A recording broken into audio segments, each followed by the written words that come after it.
Hi everyone, welcome and good morning.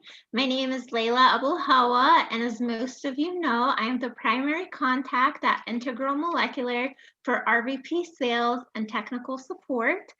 Before we get started, I'd like to go over some housekeeping items. All attendees will be muted during the webinar, so please use the Q&A box at the bottom of your screen to type in any questions that you have. Don't hesitate to type in your questions as they come up. If we don't have a chance to answer your question, we will follow up with an answer by email. The webinar will be recorded and an email to the recording will be emailed to you. Now I'd like to go ahead and introduce our team members who are presenting today. We are joined by a few of our scientists. They are Hayley Crawford, Kyle Doolin, Edgar Davidson, and Nolan Fox.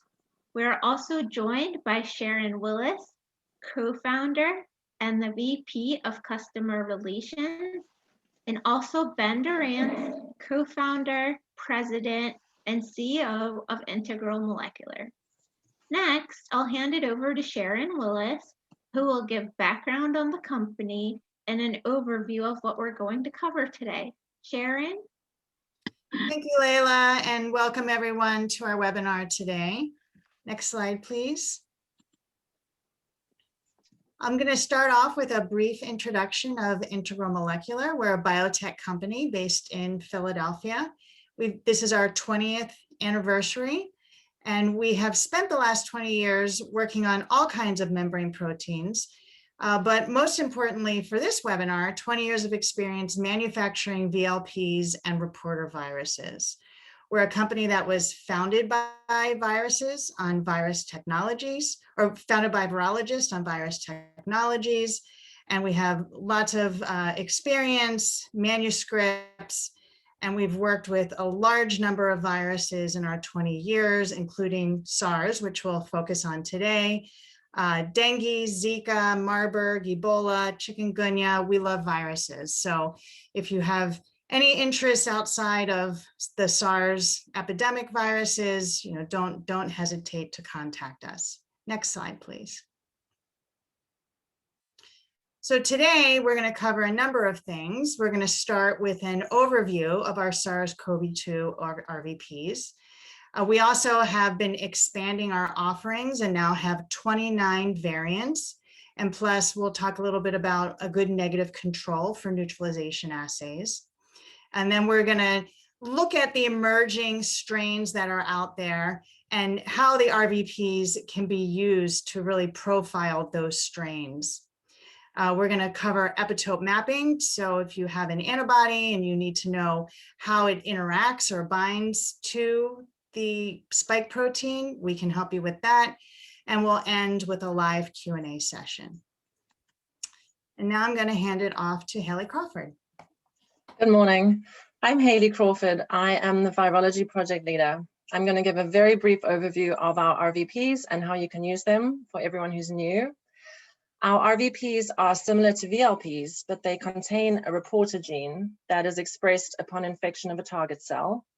We have every RVP in our catalog available in both GFP and Luciferase. The RVPs express the SARS spike protein trimer on their surface in its native conformational form. And as this is the protein required for attachment to the host ACE2 receptor, and then for fusion, the RVPs are capable of one round of infection.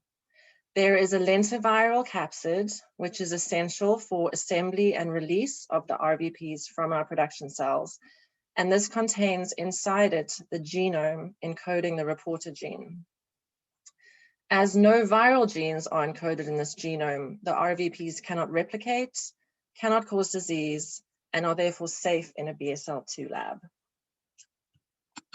Whoops. Our RVPs can be used to study entry events of the coronavirus and also in antibody studies to measure neutralization.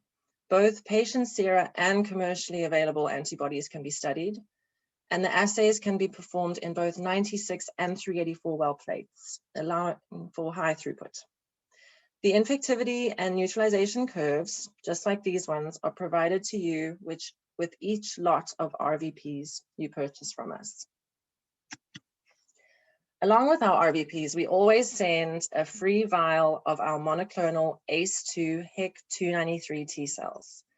These are permissive to SARS-CoV-2, and if you follow our online protocols, you should find that ACE2 expression is maintained for up to 30 passages. We recently released a new monoclonal cell line expressing both ACE2 and TMPRSS2, the other receptor SARS uses. We have these for sale now. However, it's worth noting that the presence of TMPRSS2 has not shown an increase in infectivity for us compared to the ACE2 cells, but these cells could be valuable in studies of TMPRSS2. So we are often asked how our RVPs compare to the standard neutralization assay PRINT. The PRINT assay uses live virus, requires a BSL-3 lab, and each plaque needs to be counted. Our customers at the University of Pittsburgh published a great paper last year showing that RVPs are comparable to the PRINT assay, and the results are faster and less tedious to acquire. Now, about the variants. There are at least 24 versions of SARS-CoV-2 evolving around the world that we have detected, which are of varying degrees of concern because some are linked to increased transmissibility and disease severity while others are not. This figure shows that in 2020, the original Wuhan strain in purple and the fast developing variant encoding the mutation D614G in blues and greens dominated in sequences obtained globally. On average, there were 2 new mutations per month. Then in the first 3 months of 2021, highly modified variants appeared with as many as 30 mutations at once. And the selective advantage that these gave the virus resulted in local dominance and global spread. A variant arose in South Africa and became dominant there in light orange. A variant arose in Brazil and became dominant in South America in red. And the UK strain in dark orange now dominates almost everywhere else. Genetic studies show that these variants share similar combinations of mutations. Kyle Doolin, our molecular biology project leader, will talk more about this in a minute. Hi. We are in a minute. We are keeping up with developing strains as they appear.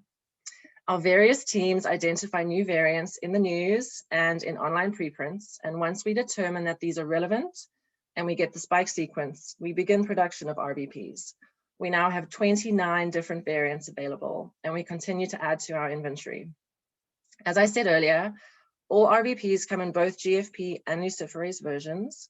We also have a library of alanine scan mutants of the spike protein, and we are producing custom mutants for customers, whether it's a strain they're interested in, a point mutation, or a set of point mutations.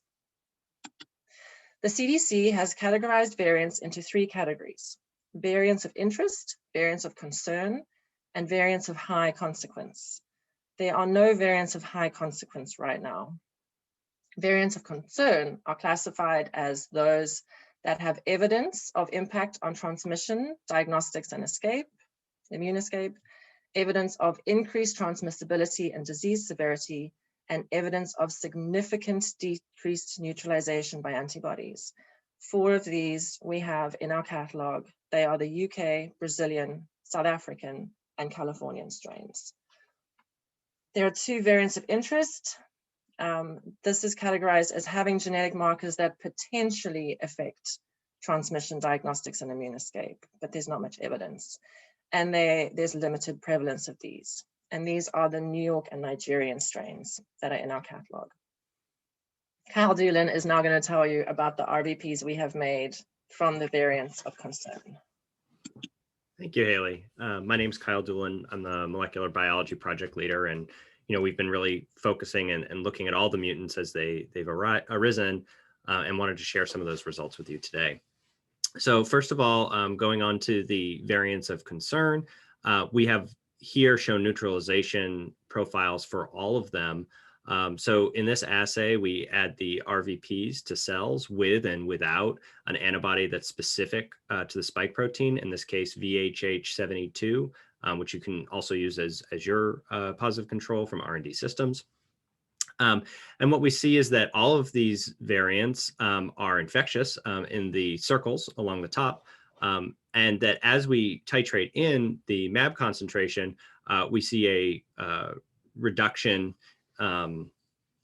in infectivity, showing that the spike protein itself, as identified by the antibody, is what's driving the infection of the cell line.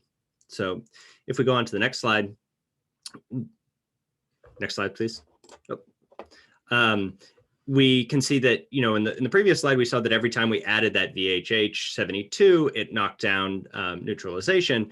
And that's only the case because it's interacting with the mechanism for getting in for SARS, which is the spike protein. If we add in a control RVP, in this case VSV, shown in the diamonds on the left-hand figure, the addition of the antibody has no effect on its infection of the same cell line, whereas our RVPs are affected by that.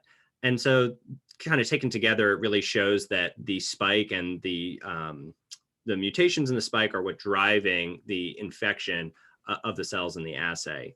At this point, we'd like to recommend for those who are looking for a positive control for infectivity or a negative control for neutralization, that the VSV RVPs are a great choice. They infect the same cell lines. They are compatible with serum or antibody neutralization experiments. And they really have a high level of infectivity and, kind of the same similar safety profile where they're replication incompetent and have a single cycle of infection. So what I'd like to show on the next slide is, so far we've shown that the VHH72 has neutralized everything that it saw. However, that's not the case for all antibodies or necessarily all serum. So here we made two biosimilars of the Regeneron treatment, 10987 on the left and 10933 on the right. And they have different epitopes and actually different susceptibility and ability to neutralize variants. So here in the squares, we show the reference, which is neutralized by the presence of the antibody in both cases. But they act differently for the South African strain in the diamonds and the N439K D614G variant, which is prevalent in Slovenia and Australia. And so on the left, we see that the 10987 antibody is unable to neutralize the Slovenia-Australia mutant, whereas the 10933 is unable to neutralize the South African as those curves kind of bump up.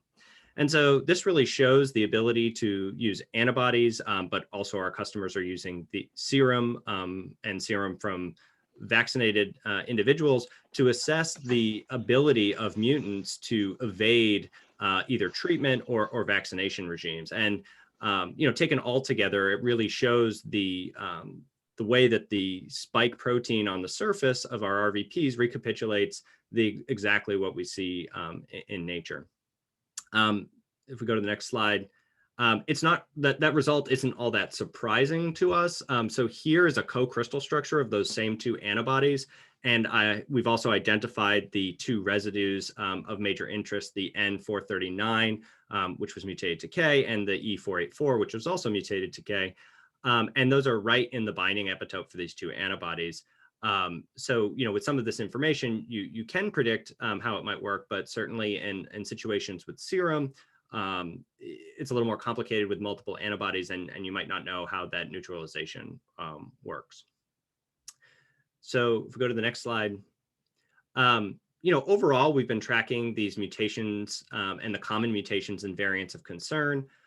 3 of them, the South African, Brazilian, and UK, which have been around a little bit longer, all share some features. The Californian is actually somewhat distinct, sharing only D614G.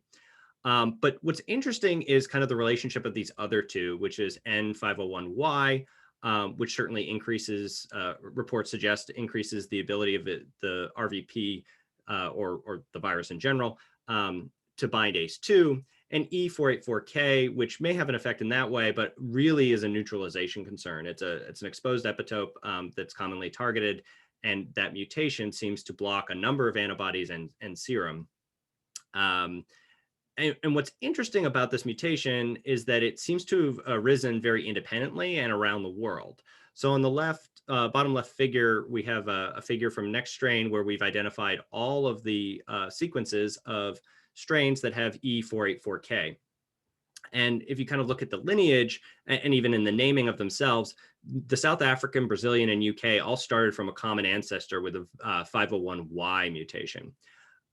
Interestingly, the E484K has arisen later and independently in both the South African and Brazilian strains to be hallmarks of that. And recently, if you look at the UK phylum there and further out, it developed the E484K recently. And so we're really starting to see kind of convergent evolution towards this, which has a consequence in terms of vaccines and also treatments. So if we go to the next slide. We've produced 9 different variants with E484 mutations. So several of those are the ones that we've just described, South African, Brazilian, and the UK with this additional mutation that has arisen in the last few months. And interestingly, both the Nigerian strain and the New York strain, which are in that kind of next category of interest, also share that same mutation. Finally, in a really emerging way, there's a double mutant out of India, the B1617, that we're working on right now that has a mutation to E484Q. So, a little bit different in the amino acid substitution, but at that same position, it may have the same sort of sensitivity to neutralization.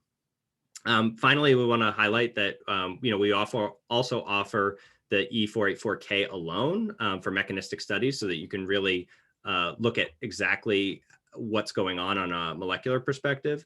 And we can also make combination mutants. And in one case here, we've made all of the mutation in the South African strain, K417N, E484K, and N501Y. And there's some early evidence, a lot of it is molecular dynamic studies, but that suggests that these work synergistically in the sense that they don't work totally independently, and that the K417N stabilizes that E484K mutation or variant. So we have a number of tools, and if you don't see the one that you want, we're happy to make them for you. And so now I'll introduce Edgar, who's going to talk a little bit about our epitope mapping and our ability to look at the residues that form that interface. Thanks, Kyle. At Integral Molecular, we have developed a specific technique for rapid high throughput epitope mapping. This is called shotgun mutagenesis epitope mapping. And the 4 panels here illustrate the basic idea and techniques behind this. As the name suggests, it's based on a comprehensive mutagenesis, and we used alanine scanning across usually the entire protein. So we make individual alanine mutations at every single residue of most of the proteins we map. You end up with a whole array of expression vectors in 384 well plates. These are expressed into human cells for optimal expression and folding. And then we can add antibodies to each well, and by use of secondary fluorescent antibodies, we can quantitate antibody binding by high throughput flow cytometry. And then in panel 3, you see this is our basic identification of residues that might be important for antibody binding.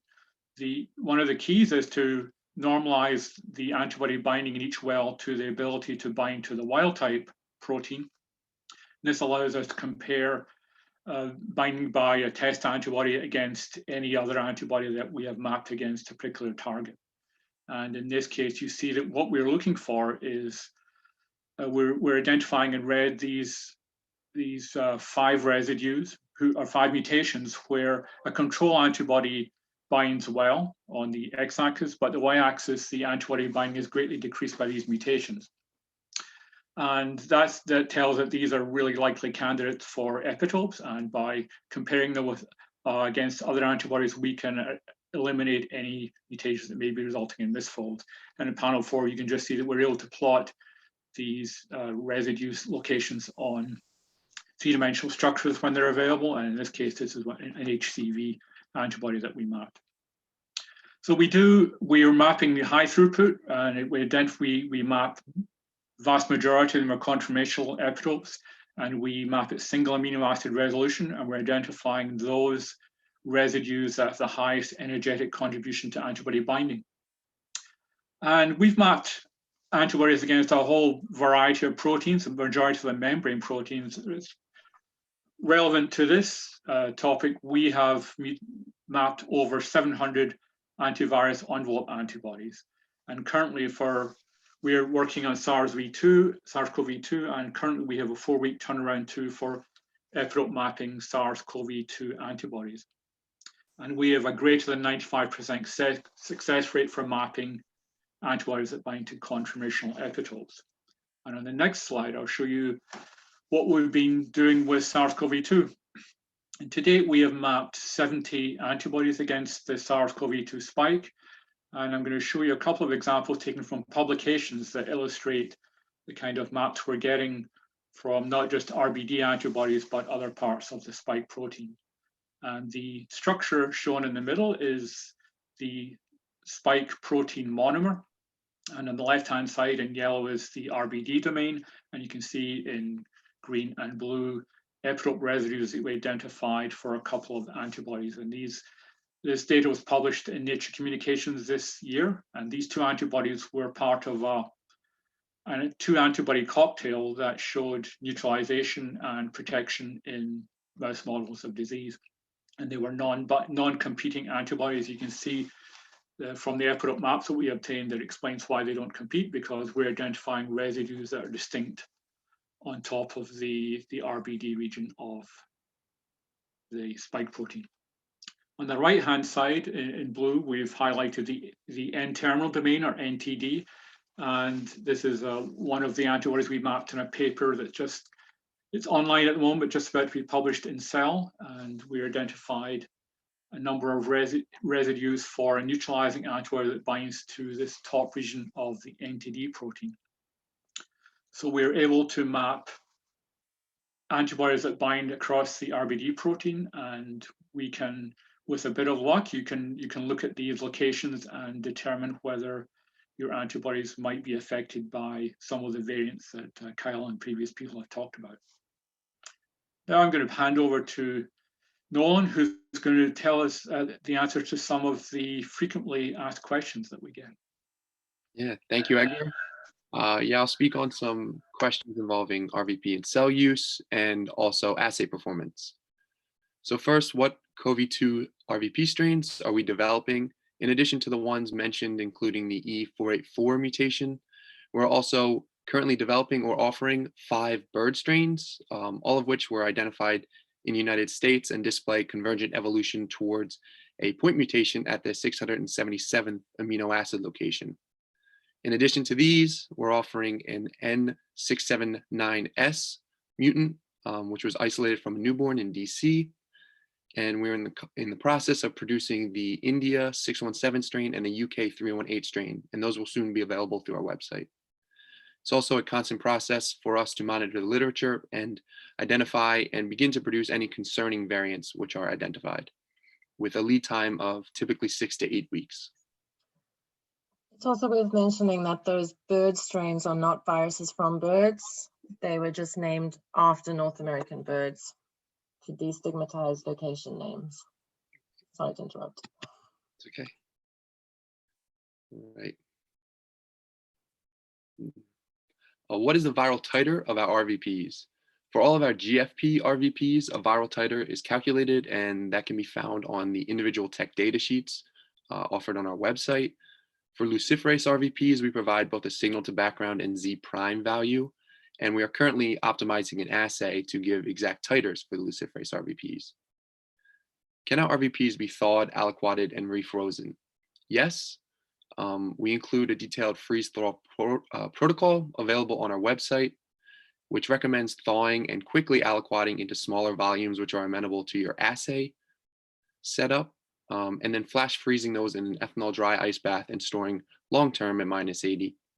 And we only recommend 1 freeze-thaw cycle per aliquot to preserve the titer of our RVPs. And in addition to this, for any of our RVP variants which are being produced, the standard protocols listed on our website apply for all of them. What cells do we recommend using for our SARS RVP assays? We strongly recommend using our monoclonal stable cell line, which expresses ACE2 on the HEC293 T cells. This is available for purchase through our website. We also offer a double stable cell line expressing both ACE2 and TMPRSS2, which was mentioned previously. And we also will soon be offering a double stable cell line expressing both ACE2 and NRP1. Can you expect ACE2 expression to decrease with subsequent passaging? And at what passage should you expect to thaw a new vial? ACE2 expression on a monoclonal and double stable cell line should not decrease when grown correctly under pure mycin selection. And no loss in transduction efficiency should be seen up to passage 25 of our cell lines. Do we recommend an antibody for use in your neutralization assays? We recommend using VHH72, an anti-spike antibody, which is available for purchase through R&D systems. This antibody binds to the receptor binding domain of spike and blocks ACE2 binding. It's a nanobody, which was isolated from a llama immunized for SARS-CoV-1, but is cross-reactive to the SARS-2 spike. For assays, do we recommend a specific cell density? Yes, cell density is very critical for assay success. For a 96 well plate format, we recommend using 20,000 cells per well. And in a 384 well plate format, we recommend using 9,000 cells per well. And just to exemplify how important cell density is, when using a 96 well plate, if you perform an assay at 20,000 cells per well, it yields roughly double the infection rate compared to using 50,000 cells per well. So in order to maintain reproducibility of your assays, please follow the optimized protocols listed on our website. Thank you, Nolan, and thank you, everyone. We're now going to go into our Q&A. Questions are coming in, so if anything's come up during our talk here, please don't hesitate to put your questions in the Q&A. So we're going to start with one for Hayley. Do you have a rough timeline on the India double variant that was mentioned? When will that? Yes, we should be getting the plasmid in the next few weeks, and then we'll need another few weeks to generate the RVPs and QC them. So our time estimate for the Indian variant right now is towards the end of May, a month from Excellent. now. Great, thank you. Another question for Hayley. For the cell lines that we provide, is a license needed to use the cells? You don't need a license. We are happy for you to use them and bank them, but we just ask that you don't distribute them or sell them. Okay, great, thank you. Let's see, for Nolan, how do you detect the Luciferase RVPs?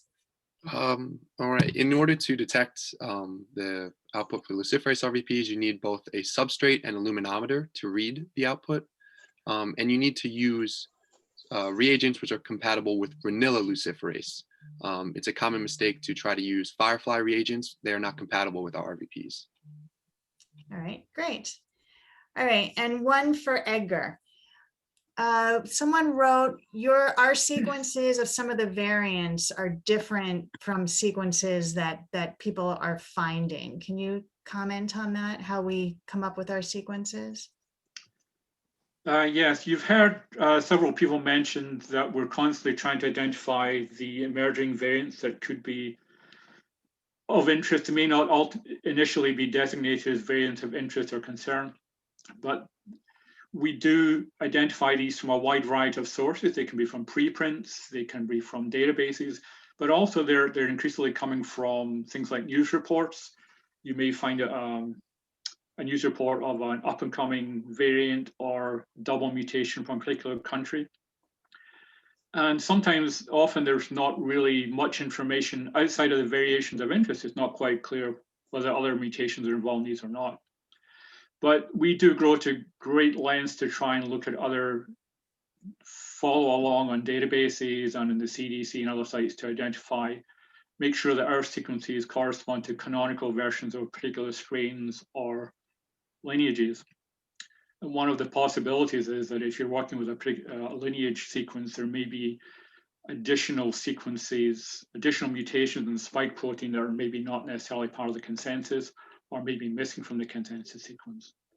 One of the most problematic things we've had actually is with deletions in the spike protein. There are a couple of different variants that have deletions. And we had a question from a customer about 3 or 4 weeks ago about the UK variant, where there is a deletion of a tyrosine residue 144. And the customer pointed out that he had seen this written as a Y145. And the reason for this is that in this case, and also for at least one more variant, that for cases of these couple of options of deletions, there are maybe, in this case, there are 2 tyrosines at 144 and 145. And in some cases, people talk about deletion of one or deletion of the other, and it doesn't make any effect on the ultimate protein. So it's just the way that they're referred to in different publications. So it's sometimes very helpful to check the amino acid sequence. And to further confuse items, I think this was even referred to in the New York Times as the Y144/145 deletion. Mm-hmm. So it's all very helpful to, if you see some kind of discrepancy between something like that, to check the authentic sequence. But the likeliest explanation other than that is that you may be working with some kind of a variant in a lineage, because we do try very hard to make sure that the sequences we have represent the current consensus thinking on variant strains. I'll mention, if you're not sure which strains, which variants to use for your studies, talk to us. We're happy to engage with you and give you advice and point you in the right direction if you want. We always would like to see, love to see customer data, and we want to see you successful with our products and our variants. So if we can be of help in planning your studies, just reach out. We don't synthesize every variant that exists in the world. That would be hundreds or thousands, but I'll tell you, and Kyle certainly will tell you, we are on top of this, the variants coming out every day, if not every hour. When things come out, we assess whether they are of interest or concern, whether they're minor variants or have the potential to be major variants, and those are the ones that we start making and become available to everyone. Great, thank you, Edgar and Ben. All right, question for Nolan. How do you detach the cells at the end of the GFP assay? And does 9,000 cells, is that sufficient for FACS? Sorry, could you repeat that, Sharon? Yeah, before you read the GFP by FACS, how do you detach the cells from the plate?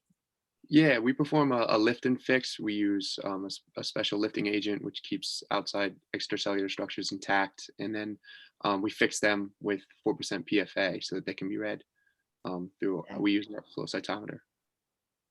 Great. And is 9,000 cells? So 9,000 cells is the plating density, and then how long are the cells grown before you do the infection, and then how much do they grow in during the infection, the 3-day infection period?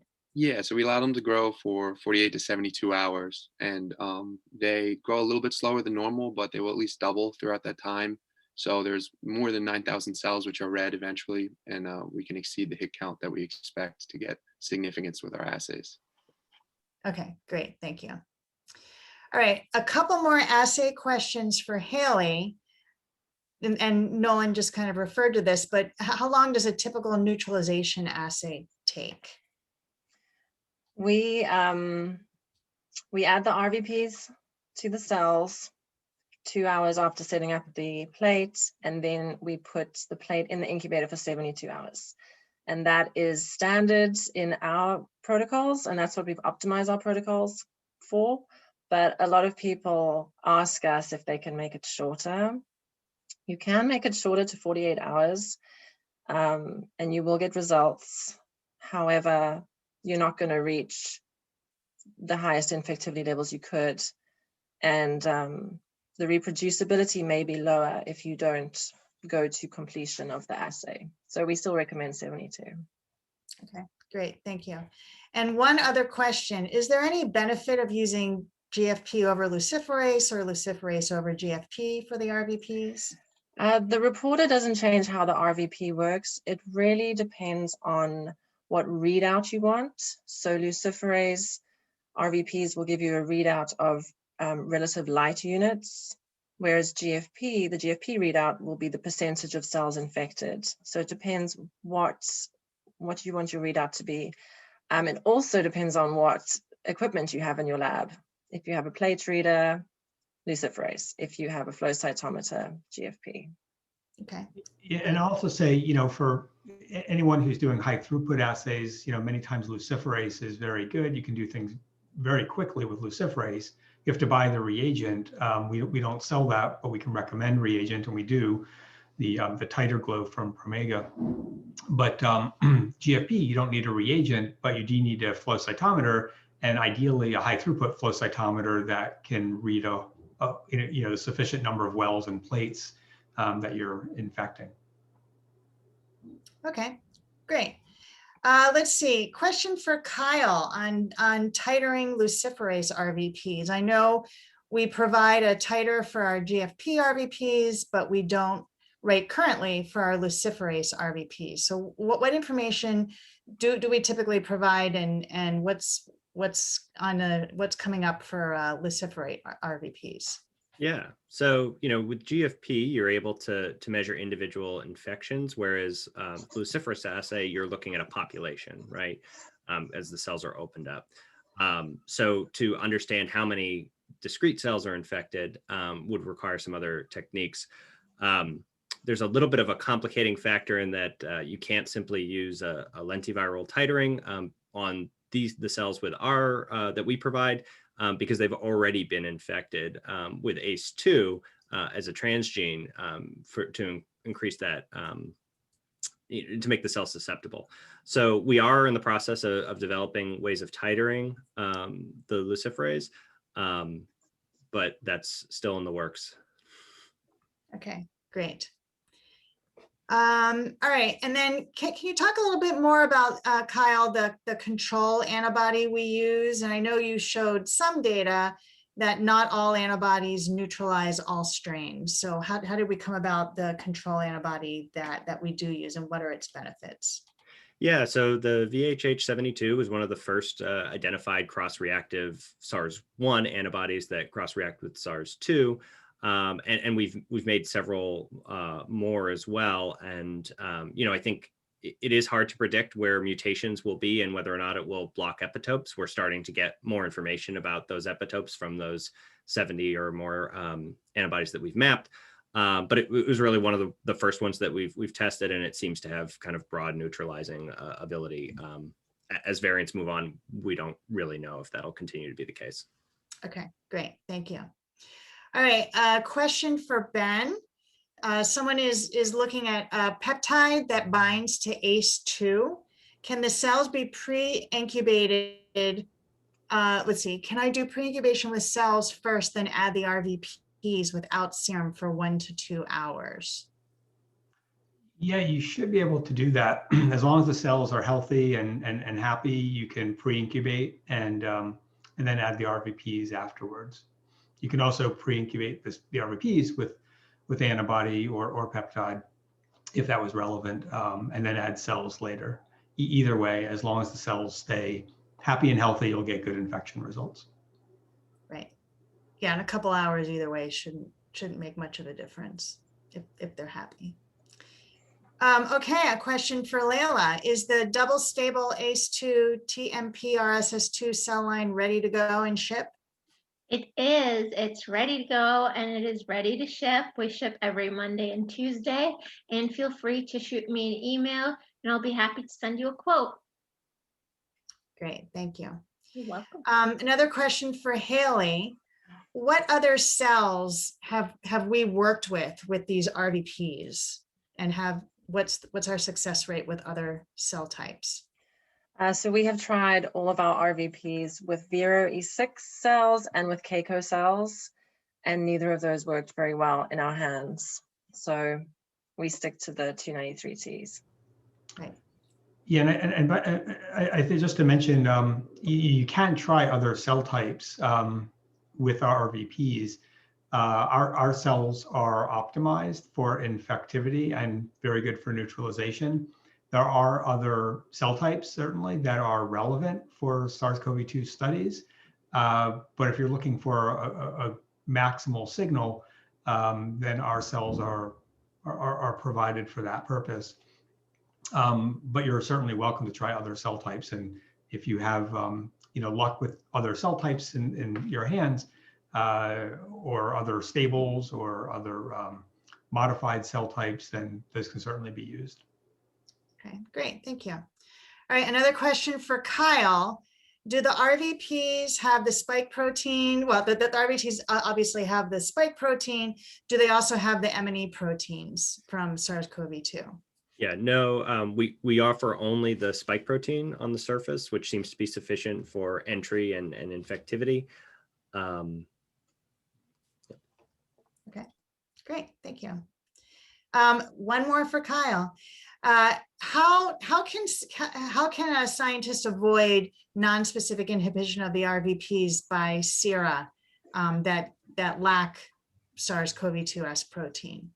Yeah, certainly sera can be sticky and have different effects, especially as you move into higher dilutions. This is where controls are really helpful. So having your negative control sera, positive control sera, as well as the VSV will be helpful to correct or at least identify those things.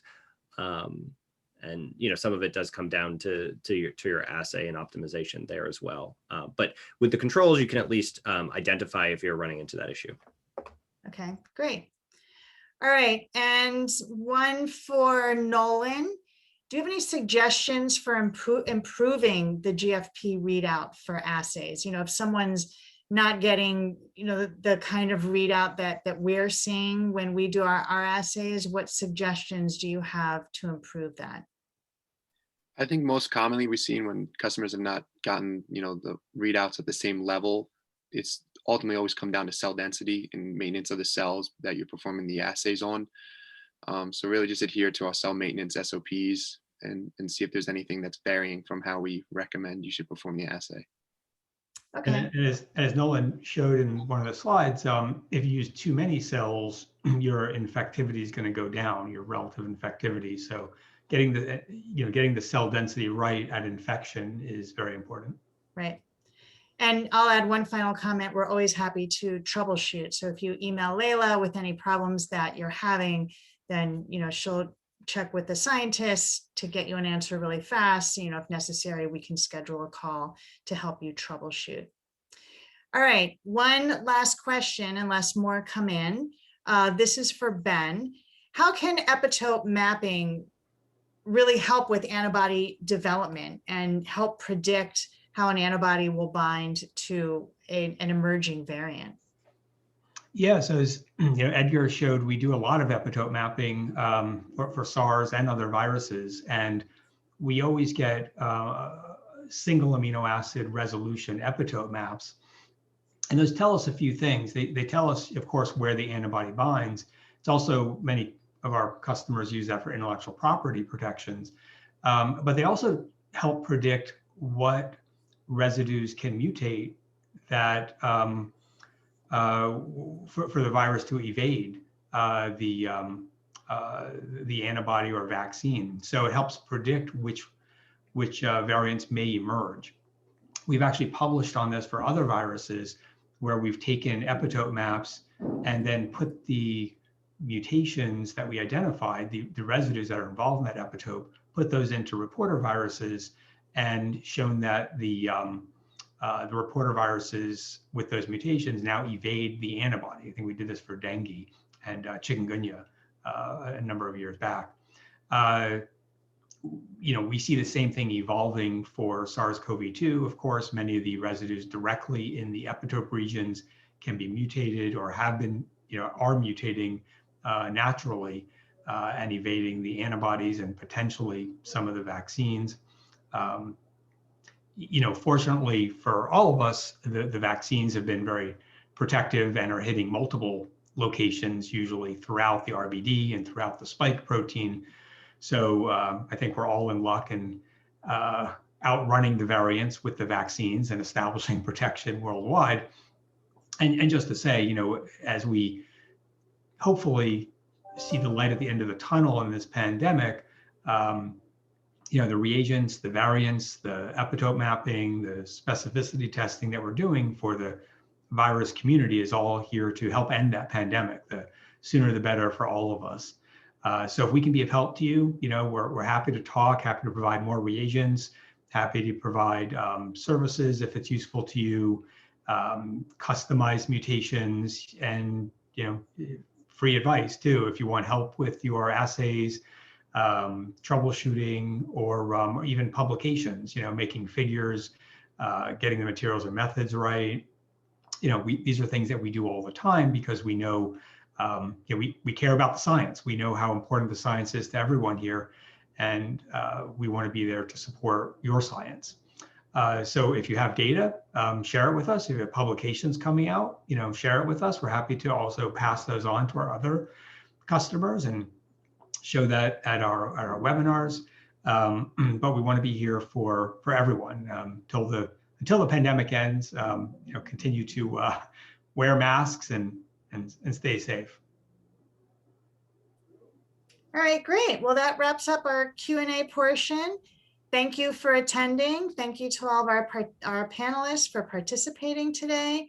If you have any questions, don't hesitate to reach out to Layla. She's your main point of contact, and she's very prompt in her responses, and we'll get in touch with this team to make sure you get what you need to get your experiments to work. Thanks, everybody. Stay safe and have a great rest of your day. Bye-bye.